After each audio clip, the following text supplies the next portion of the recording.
आणि plan change झाला. आता ठरले आणि ही गँग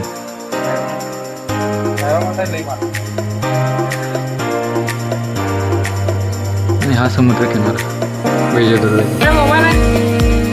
शांत आणि सुंदर.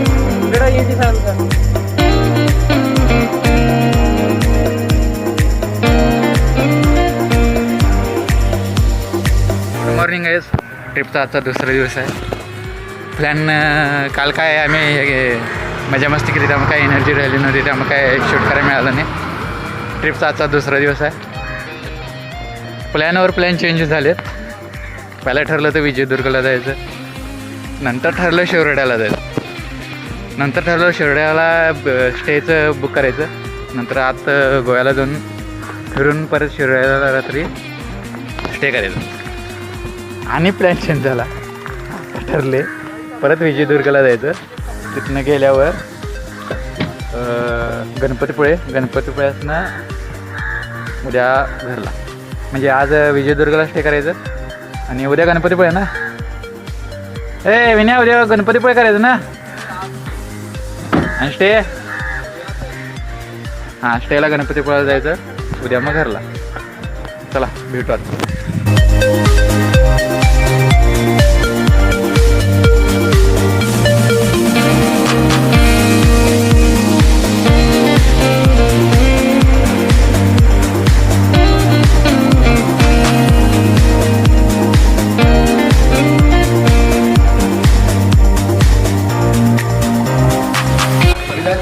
हॅलो गाईस, आता आपण विजयदुर्गजवळ आले. किल्ला पूर्ण माझ्या मागं किल्ला आहे. ह्या साईडला सगळं समुद्र आहे. आता बोटीतनं जायचं का नाही ते विचार करायला. बघा, जायचं झालं तर बोटीतनं आपण किल्ला बघून येतो. तिथनं आता एंट्री आहे, एंट्रीनं जायचं. चल आता विजयदुर्गजवळ आले. किल्ला विजयदुर्ग किल्ला, ही एंट्री आहे. आता एंट्री जाताना दाखवतो. चला आता आपण मुख्य द्वाराकडे जात आहोत.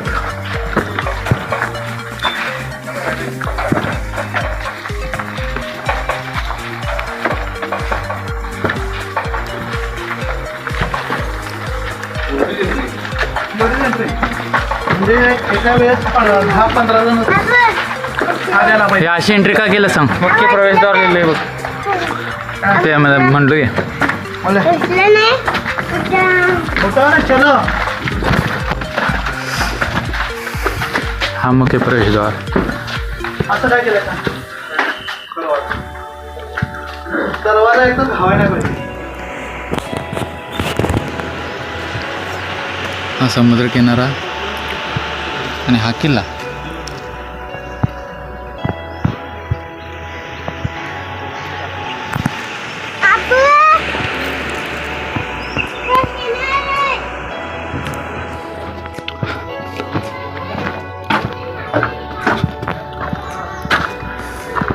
आपण एंट्री करताना तिथनं एंट्री केली होती. आपण काय येताना तिथनं एंट्री केली होती. त्या साईडला गेलो आपण. तिकडनं गोल फिरून या मार्गाने आपण वरती आलो.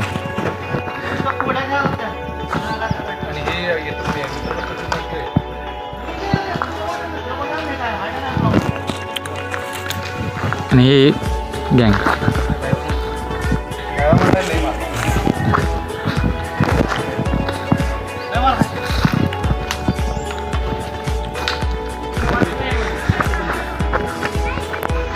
ही तटबंदी आहे पूर्णपणे. खाली एक तटबंदी होती, ती मगाशी दाखवलं. ही एक तटबंदी आणि ही माडी. 2 मजले आहे. सध्या लाकडी बांधकाम सगळं धरून किंवा तुझून गेलं. तेवढं किती मस्त इमारत आहे जुन्या काळातील. मनाला मोहून टाकणारे कौशल्य हे असं लागतं.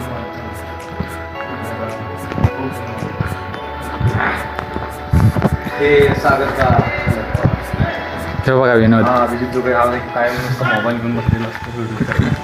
वाव, ते व्ह्यू इथनं भारी हो. व्ह्यू आहे ना. अजून एक तिथे बुरुज एक आहे. ही अशी तटबंदी. इथे एक माची आहे बहुतेक. तो एकदम बुरुज, मोठा बुरुज.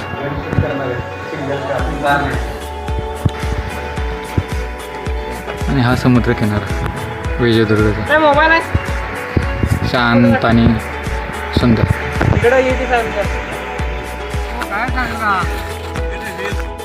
इथं दिलेलं आहे कुठली जागा कुठं आहे.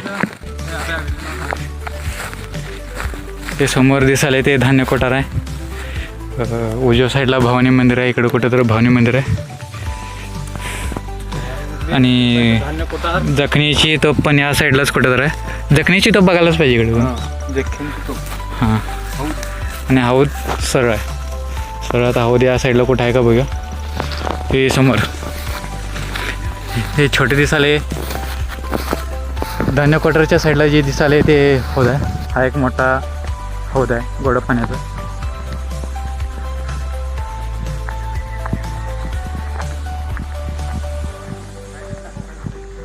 गोड पाणी साठवण्यासाठी.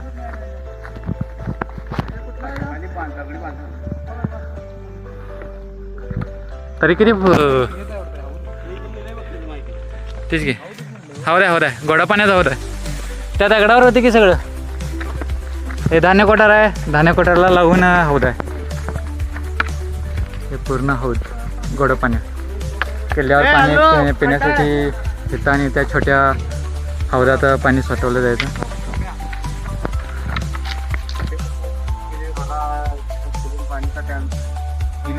लिटरल फिल्टर से निर्माण किया गया जिसमें 2 सीढ़ियां है जो टैंक के नीचे तक उतारी गई है.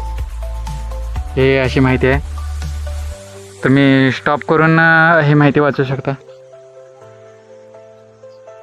आणि खूप खोल आहे.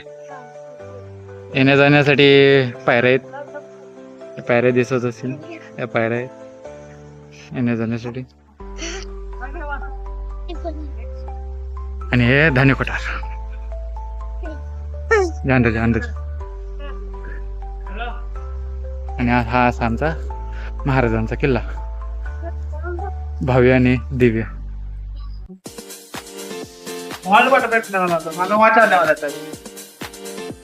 धान्याचा कोठार.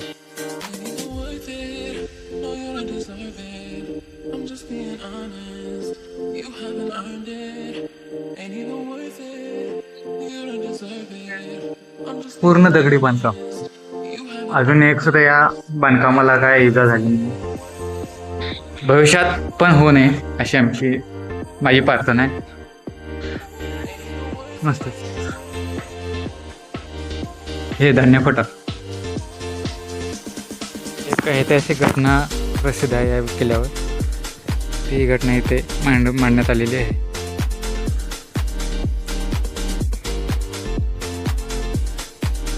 सो तुम्ही व्हिडिओ पॉज करून ती माहिती वाचू शकता. कारण ती माहिती खूप महत्त्वाची आहे. मी वाचलेली आहे. तुम्ही व्हिडिओ पॉज करून वाचा. आता त्यासाठी आम्ही जाणार मग दुसरीकडे. चल. मी विजयदुर्ग फिरून झालेला आहे. तर आम्ही आता परतीच्या मार्गावर आहे. शूट झाले. झाले शूट झाले. आता आम्ही परतीच्या मार्गावर आहे. बघूया आता यांचा प्लॅन कुठं ठरतोय त्यानुसार आपण जायचं. चला. हे कुठल्या मार्गे जायचं.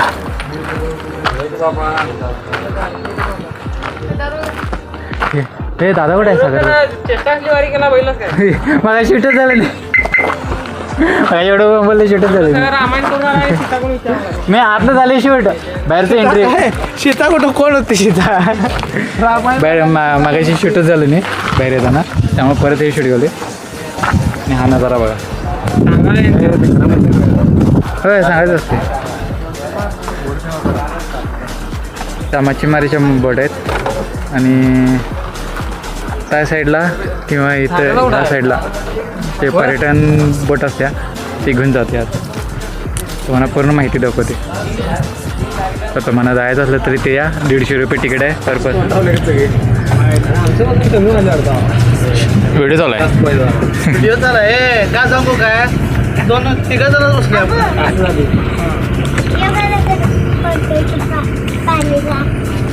व्हिडिओ शूटिंग काय रिॲक्शन येते का नाही तोंडाला तुझं? माझं काय रिॲक्शन गॉगल तू घातला ना रिॲक्शन मिळाली गॉगल एक्सचेंज करायचं नाही गॉगल नाही.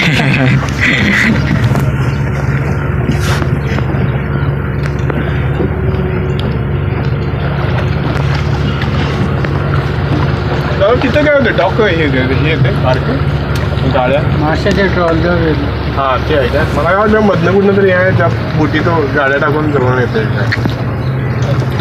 12व्या शतकामध्ये शिलार संस्थानच्या राजा भोजने बांधलेला हा किल्ला. त्याचं मूळ नाव घेरिया. मूळ क्षेत्रफळ फक्त 5 एकरामध्ये. पुढे हा बहामनी सल्तनतीच्या हाती गेला आणि त्यानंतर आदिलशहाकडून 16 फेब्रुवारी 1653ला शिवरायांनी जिंकून घेतला. त्यावेळेला विजय संवत्सर चालू होतं म्हणून त्यांनी या किल्ल्याचं नाव विजयदुर्ग असे केलं. किल्ला जिंकून घेतल्यानंतर या शिवरायांनी या किल्ल्याच्या बाबतीत काही कामं केली. त्यातलं पहिलं काम काय केलं असेल तर ते या किल्ल्याचं क्षेत्रफळ वाढवलं. 5 एकरावरून 17.5 एकरामध्ये केलं. आणि हे करत असताना त्यांनी या किल्ल्याला तिहेरी तटबंदी बांधली, ज्याला चिलखती तटबंदी असं म्हणतात. आणि या चिलखती तटबंदीमध्ये 27 बुरुज बांधले. त्यापैकी हा पहिला बुरुज ज्याचं नाव आहे खूप लढा तोफा 12 बुरुज.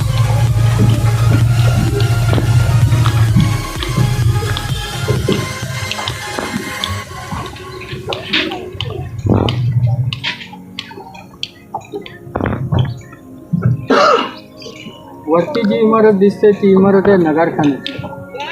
त्याच्या बरोबर खाली किल्ल्याचं महाद्वार आहे जे गोमुखी आहे.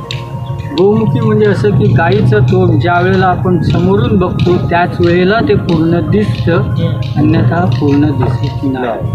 तसाच हा दरवाजा ज्या वेळेला समोरून बघाल त्याच वेळेला तो पूर्ण दिसेल, अन्यथा दिसणार नाही. तटावर पडलेले जे व्हाईट पॅचेस आहेत ना, हे व्हाईट पॅचेस आहेत तोफगोळे आढळल्याचे.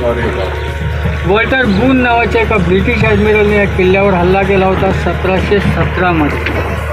सतत 2 दिवस तो फायर करत होता, सतत 2 दिवस. आणि या 2 दिवसात जे तोफगोळे याच्या तटावर आढळले त्याचे ते पॅचेस. पण 2 दिवस तोफांचा मारा खाऊ नये याचा एकही चिरा, एकही दगड कोसळला नाही म्हणून त्याने याचा उल्लेख हा रॉक ऑफ जिब्राल्टर असा केला.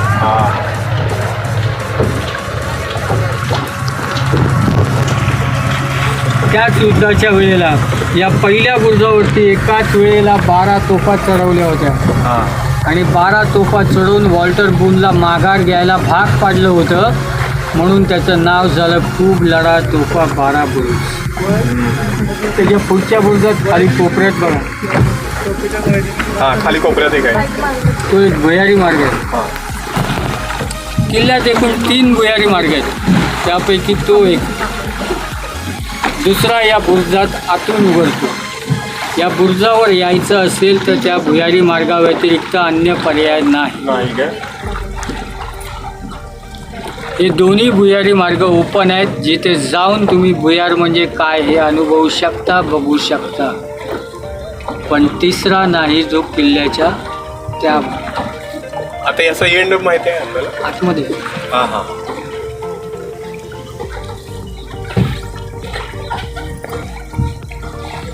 डाव्या साईडला दिसतो तो आहे माडबनचा बीच. माडबन झाडांच्या ह्याच्यावर तो जिल्हा रत्नागिरी, हा सिंधुदुर्ग. ही खाडी दोन्ही जिल्ह्यांना डिवाईड करते. समोरच्या डोंगरावर आहे जैतापूरचा अणुऊर्जा प्रकल्प, ज्याच्यावर सध्या स्टे आहे. तू इथे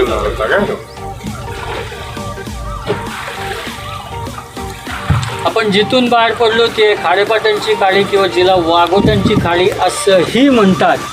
या खाडीत 40 किलोमीटर लांबीची खाडी आहे. या खाडीत आतमध्ये एक शिवकालीन गोदी आहे, ज्या गोदीमध्ये मराठा आरमाराची बांधणी आणि मराठा आरमाराचा मेंटेनन्स केला जायचा.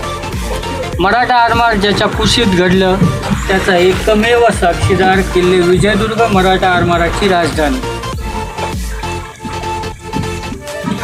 मग तिथं आता काय आहे म्हणजे तिथं ही रिपेअरी मेंटेनन्स करायचं तिथे गोदीचा भाग आहे अजून.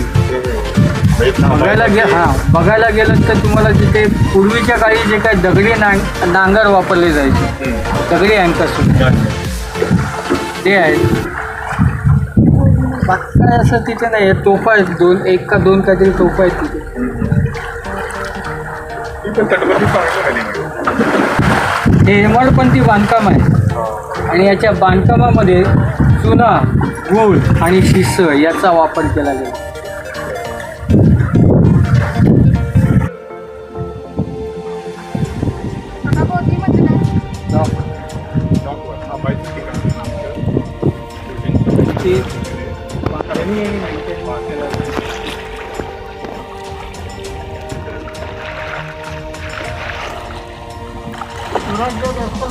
शेवटपर्यंत अजिंक्य आणि अभेद्य राहिले.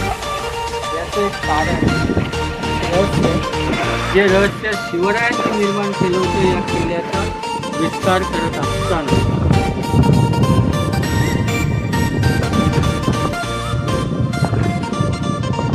समोरचा जो बुरुज आहे ना मधला, छोटा एकदम बुरुज आहे ना, एकदम छोटा बुरुज आकाराने छोटा.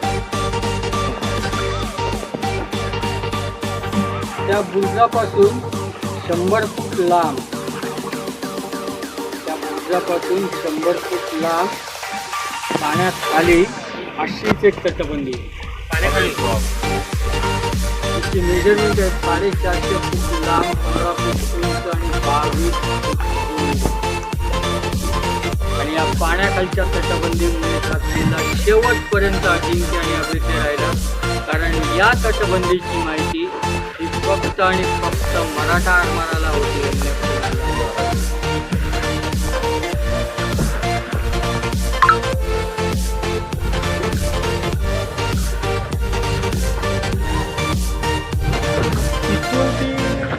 खाली म्हणजे नक्की का अशी कसं ते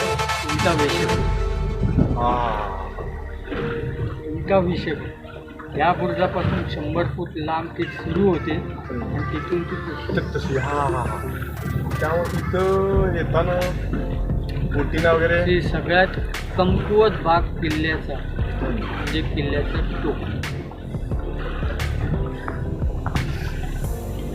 हे टोक आहे आणि हेच प्रोटेक्ट करायचं. कुठलंही जहाज, कोणत्याही आरमाराचं, शेतीच्या आरमाराचं कोणतेही जहाज डायरेक्टली येऊन तिथे भिडू नये हा त्या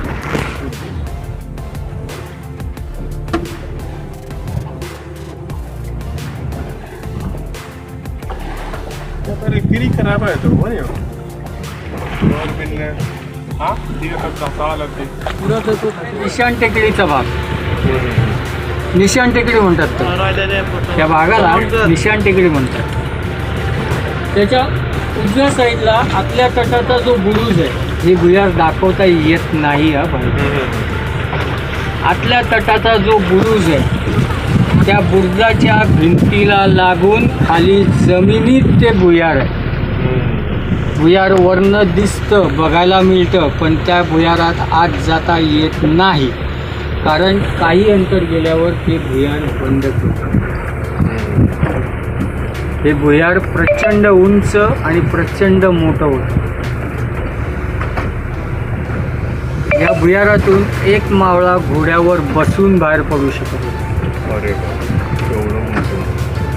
हे भुयार संपूर्ण पाण्याखालून, समोर जी माडाची झाडं आहेत ना, त्याच्या मागे सुभेदार आनंदराव धुळप यांचा वाडा आहे.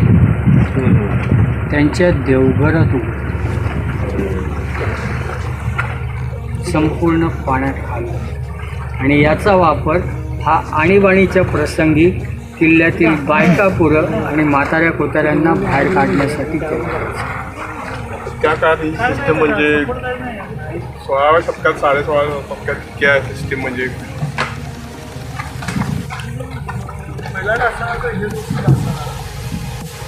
या किल्ल्याच्या बाबतीतली शेवटची एक गोष्ट सांगतो. शिवरायांनी जिंकून घेतल्यानंतर स्वहस्ते भगवा फडकवलेला हा एकमेव जलदुर्ग आहे. म्हणजे राजेंचं इथे पाय लागलेत, जसे सिंधुदुर्गला आहे तसे. सिंधुदुर्ग त्यांनी बांधला, हो, हा जिंकून घेतला. हा जिंकून. स्वहस्ते भगवा फडकवलेला हा एकमेव जलदुर्ग आहे. आणि पहिला भगवा हा त्या ठिकाणी फडकला होता, म्हणून ती निशाण टिकली, म्हणून ती निशाण टिकली.